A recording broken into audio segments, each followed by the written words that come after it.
তুমি তো খুব নামি ডাক্তার। দেখুন, আমি নামি কিনা জানি না, তবে হ্যাঁ আমি একজন ডাক্তার, একজন চিকিৎসক।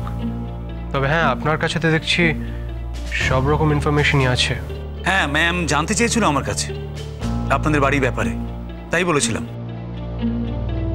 আপনারা দাঁড়িয়ে আছেন কেন? আপনারা প্লিজ বসুন না। আচ্ছা দেখুন, আপনারা যেখানে এসছেন তার জন্য একদম কুণ্ঠিত বোধ করবেন না। আমরা কিন্তু কিছু মনে করিনি, উল্টে আমরা খুশি হয়েছি। দেখুন, আমরা কিন্তু যারা গুণী মানুষ, যারা শিল্পী, আমরা তাদের প্রত্যেককে খুব সম্মান করি।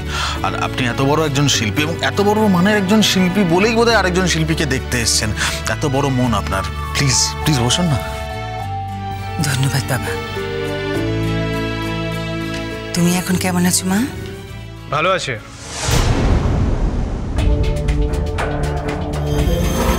ইনফ্যাক্ট আগের থেকে এখন অনেকটাই ভালো আছে। আর আমরা একটু বাইরে যাচ্ছি বেড়াতে।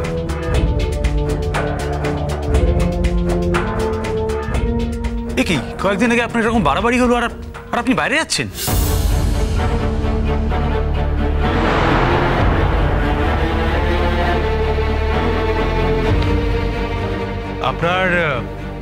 আপনার বোধহয় ডাক্তারের ডিগ্রি আছে, তাই না?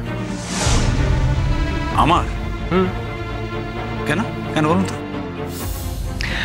না, মেঘলার অসুস্থতা নিয়ে আপনি যেভাবে হঠাৎ উদ্বিগ্ন হয়ে পড়লেন, মানে অসুস্থ কিন্তু বেড়াতে যাচ্ছে সেই ব্যাপারটা নিয়ে, তাই মনে হলো আর কি। উদ্বিগ্ন তো যে কেউ হতে পারে বাবা।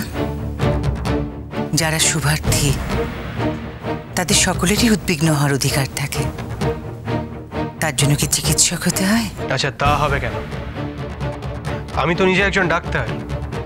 আমি যখন ভরসা করে আমার স্ত্রীকে নিয়ে বাইরে যাওয়ার ডিসিশনটা নিয়েছি, তখন নিশ্চয়ই তার শরীর পারমিট করছে।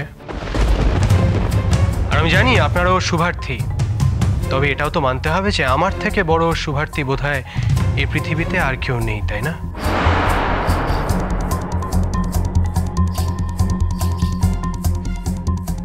কি জানি, এরকম কোনো প্রতিযোগিতা হয় বলে আমার বিশ্বাস নেই। তবে নিশ্চয়ই তুমি যখন একজন ডাক্তার আর তুমি যখন মনে করছো যে মেঘলাকে নিয়ে বাইরে যেতে পারো, নিশ্চয়ই পারো। আপনি অনেকক্ষণ দাঁড়িয়ে আছেন, প্লিজ বসুন না। বসবো মা। মেঘলা, যদি তোমার শরীর ভালো থাকে, যদি তোমার শরীর পারমিট করে এবং যদি তোমার স্বামীর অনুমতি থাকে, আমাকে 2 লাইন গান শোনাতে পারো? হ্যাঁ হ্যাঁ, শোনাবে তো। মেঘলা আপনাকে নিশ্চয়ই গান শোনাবে। আপনি এসছেন আমাদের বাড়িতে, আমাদের যে কি আনন্দ হচ্ছে। কেন হচ্ছে বলুন তো? বেশ একটা গানের আসর হয়ে যাবে। মানে আপনি আছেন, শুভ্র শঙ্কর রয়েছে, মেঘলাও তো আছে। হ্যাঁ, তাতান আর আমার ভাইপোটি কি কম ভালো গায় নাকি? দারুণ গানে গলা। আপনি জানেন না, ও গান শিখলো না, তাই শিখলে তো অনেককেই এরকম ঘোল একদম খাইয়ে দিত। বাহ, খুব ভালো। তুমি 2 লাইন গান শোনাবে বাবা? না না, মানে পাগলা ঘোড়া মানে আমাদের ছোটকা মাঝে মধ্যে এইসবই আর কি মেরে থাকে। ছোটকা প্লিজ। এটা ইয়ার কি হচ্ছে? কেন, তুই তো ভালোই গাস, তোর তাতে সন্দেহ আছে নাকি? ঠিক আছে, মেঘলাকে জিজ্ঞেস কর। আচ্ছা, এই প্রসঙ্গটা এখন থাক না। তাছাড়া আমার একটু লেট হচ্ছে, আমাকে একটু বেরোতে হবে। সরি, আমি আসছি। তুমি তো বলনি তুমি বেরোবে। আচ্ছা মেঘলা, আগে বলিনি বলে যে কোনো কাজ থাকতেই পারে না তার তো কোনো মানে নেই।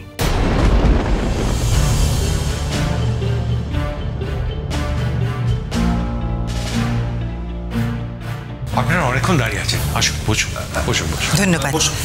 হ্যাঁ প্লিজ বসুন। এই দেখি দেখি, সরো সরো সরে যাও না বাবা রে। বাড়িতে অতিথি এসছে দেখে আমি একেবারে মিষ্টি টিষ্টি নিয়ে এলাম।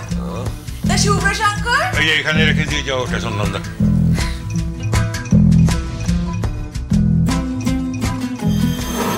ও যা বলছিলাম, তোমার গান শুনে তো আমি একেবারে পাগল হয়ে যাওয়ার জোগাড়। টিভিতেও তোমার অনুষ্ঠান ছিল না, আমি শুনেছিলাম তো।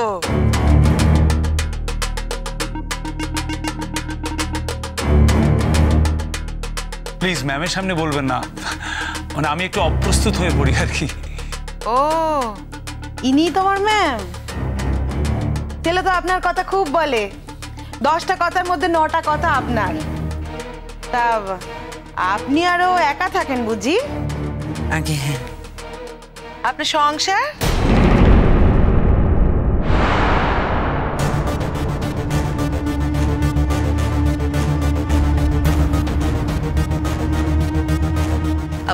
পিসিমণি, পিসিমণি, আমরা না এখন এখানে একটু গান নিয়ে আলোচনা করছি, থাক না এসব কথা।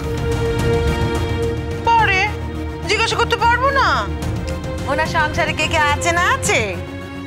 কেউ নেই।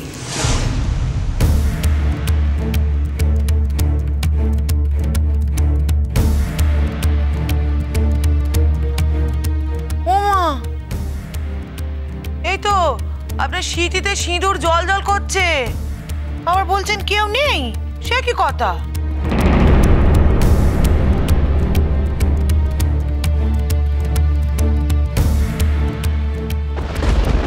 পিসমণি, আমাদের সঙ্গে তো ওনার কোনো পারিবারিক সম্পর্ক নেই, সেরকম কোনো পার্সোনাল সম্পর্কও নেই। তাই বলছিলাম এই প্রশ্নগুলো এইভাবে তুমি ওনাকে না করলেই বোধহয় পারো। আর তাছাড়া উনি তো আমাদের অতিথি, মেঘলাকে দেখতে এসেছেন, একটু পরেই চলে যাবেন। এইসব জেনে তোমার কি লাভ হবে বলো? থাক না। রাগ করছিস কেন তাতান? রাগ করছিস কেন? আমরা এই মায়েরা পিসিরা এইভাবেই কথা বলি, তাই না দিদি? দেখুন, আপনার এত প্রশ্নের উত্তর আমি হয়তো দিয়ে উঠতে পারবো না, শুধু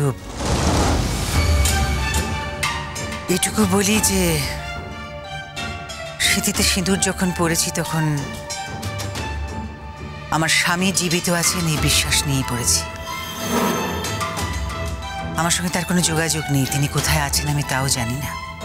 আসলে আমি বহুদিন কলকাতার বাইরে ছিলাম, মুসৌরিতে থাকতাম।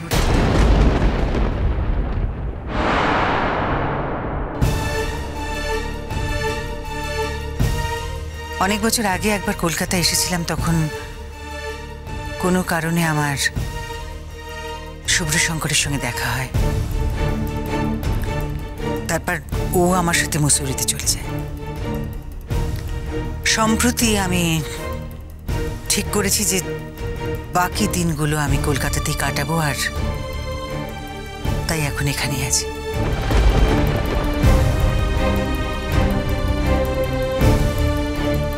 বেশ করেছেন। আপনার মতো শিল্পীর আড়ালে থাকা উচিত নয়। কি করে জানলেন? আপনি তো আমার গানই শুনেননি কখনো।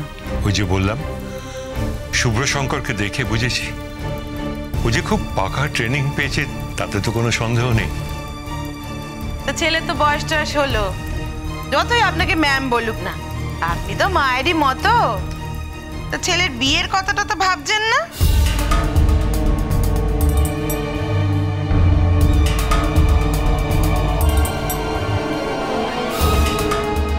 আগে না। ওমা, কেন? সে কি কথা? পিসিমণি, তোমাকে বললাম না এখন আমরা গান শুনবো। এই শুভ্র, তুমি একটা গান ধরো তো। কিন্তু ম্যাম তো মেঘলার গান শুনতে চান। দেখুন, আমার দায়িত্ব ওকে একজন সঙ্গীত শিল্পী তৈরি করা, তার বাইরে কোনো দায়িত্ব নেওয়ার কথা আমার নয়, আর আমি তা নিতে পারবো না। তাছাড়া ও অ্যাডাল্ট, বিয়ের ইচ্ছে হলেও নিজেই করবে। তোমার ছেলের যে কাকে মনে ধরেছে সে তো বুঝতে আর বাকি নেই। দাঁড়াও না, ঘোরটা কেমন পাকাই দেখবে।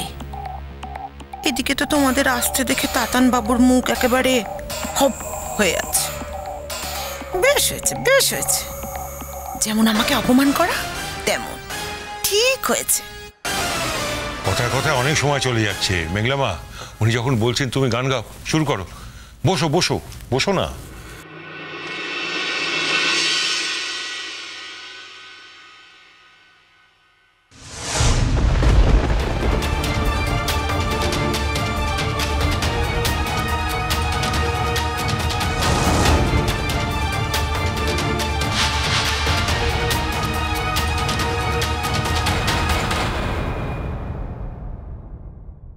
আমার কাছে তালিম নিতে তোমার কি কোনো অসুবিধা আছে?